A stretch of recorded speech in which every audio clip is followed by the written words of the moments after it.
Hey, hey, hey, Jermaine Man. Number 8 in your scorecard, number 1 in your heart, Albert Sugar Bear Barberi. It's August the 13th, 2015, and I figure, why not? Time to tell a story. So, I figure, why not tell a Johnny Marzano story? All right, Johnny Marzano, our South Philly hero, our friend, great guy who tragically fell to his death. What a shame. Tragic. We miss him. We all miss him. He's a great guy. So, let me share one great story. There's many of them with me and Johnny. So, it goes like this. I had the pleasure to be a teammate with Johnny. Obviously, I got 5 years on Johnny. I'm 5 years older than Johnny. But I happened when he was... well, first of all, I remember when I was 18 years old, playing down Parkwood Recreation League, and I heard whispers of this kid from Columbus who played at the Vet, I guess he played with Columbus. And, Columbus got in the JBF championship game and they would play it at the Vet. And I remember hearing whispers of a 14-year-old kid hitting a ball out of the Vet, but never met him. And finally, I was playing down 5th and Washington in the Fairmount Park League, and Spanky, God rest his soul, Spanky Di Felicio Antonio, as we all know him, took Johnny down to 5th and Washington to play with the Bisons. I was playing with the Bisons, and he was a sophomore in high school. And I finally got a little glimpse of him. He played a few games with us, and then, he wound up playing with us again in 80, and then we played together with the Woodland Giants, me and Johnny, won a championship. My only championship I ever won in hardball was with Johnny. That's pretty freaky also. So anyway, as we all know, Johnny got drafted out of high school out of Central High and went to Temple, and then out of Temple he got drafted, to the Red Sox. And at the time when Johnny made his professional debut, I don't know if everybody knows this, in 1987, pretty funny story. Rich Gedman, he was backing up Rich Gedman, and Rich Gedman got hurt. And it was August, I believe, or late July 31st, I believe it was, if I'm right. Johnny made his major league debut. And his first hit was a home run. His first major league hit was a home run. And finished out the season. He hit 245 or 250 that year with 5 homers, did well. So, in 1988, obviously, Johnny's goes to spring training with him again, and he's the backup catcher to Rich Gedman. And I'll never forget it. Rich Gedman in April, first week or two, I believe it was, Rich Gedman either breaks his thumb or toe or something. Before you know it, Johnny catches a break.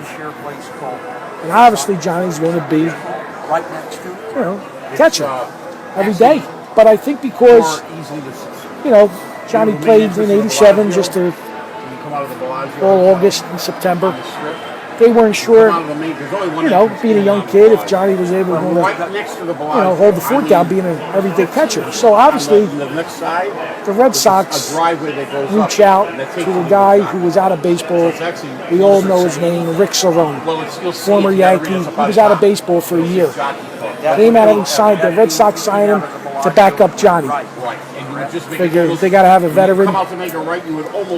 So, Johnny played on a Friday night, and it was a Saturday day game, and obviously, as we all know, most major league catchers after a night game, followed by a day game, the backup catcher will catch that day game. Well, Rick Cerrone was in the lineup, And Rick Cerrone goes 4 for 4 that day, goes 3 for 4 the next day, and goes on a little tear. And before you know it, I mean, what did you expect the Red Sox to do? He was a bona fide major league catcher, proven everyday catcher. Mine was Johnny goes to the backup spot, and Rick Cerrone's catching every day. He catches a bad break, Johnny. That's a bad break. You know, I heard on the news they said because, you know, bad enough going down the strip. we all know it's very possible Johnny could have been an everyday catcher. Let's, you know, but it has to be a backup. Somebody has to be a backup, and that's why Johnny wound up being a career backup catcher. So, anyway,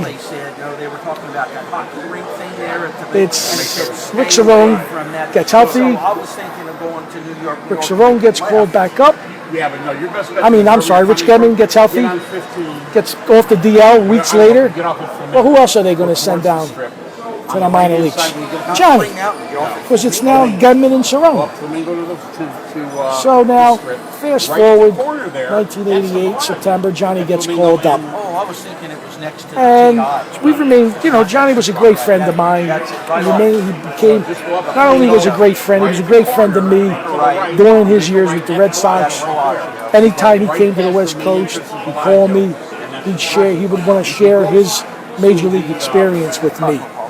Being a guy that never, you know, had aspirations and dreams myself, right?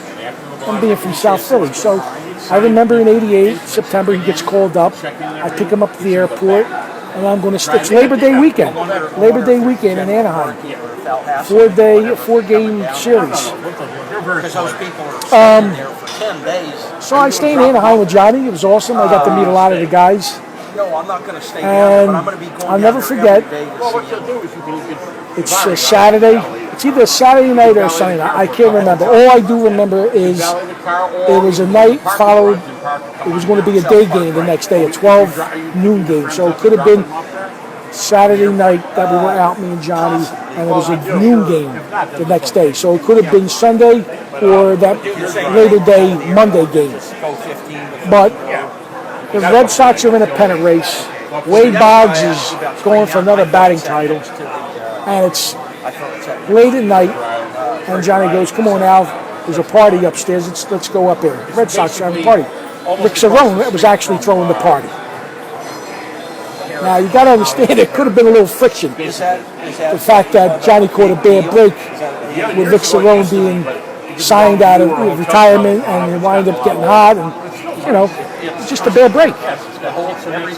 So we go up to the room, knock on the door, and one of the players answers. It was a pitcher. I forget who it was. And I remember the pitcher saying, John, this is a players only party. And Johnny says, well, who says?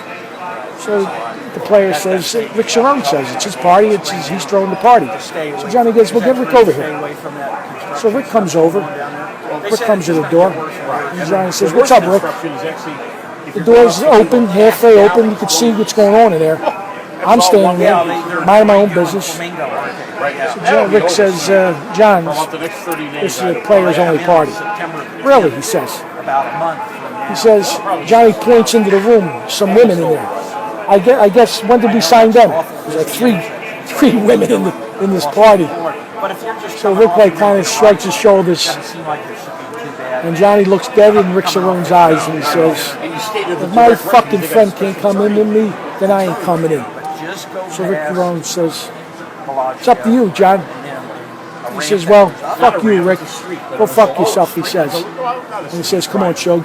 And Johnny did not go into the party. And it was, to me, it was a beautiful moment because Johnny stood true to a friend, to me.